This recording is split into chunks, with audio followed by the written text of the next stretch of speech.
Çıtı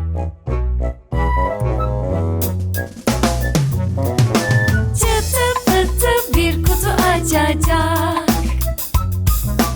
Acaba içinden ne çıkacak?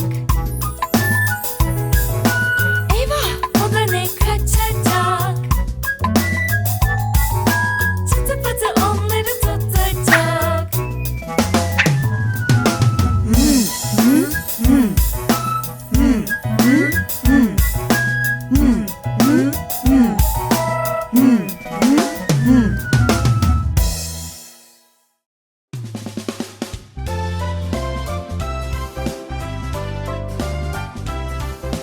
Ne güzel nohut yedim, ninem yapmıştı bana.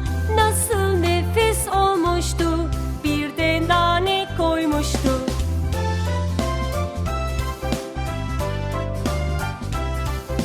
Ne kadar güzel evin, hem de neşe içinde. Hiç üzülme, hep sevin, narda getirsen nine.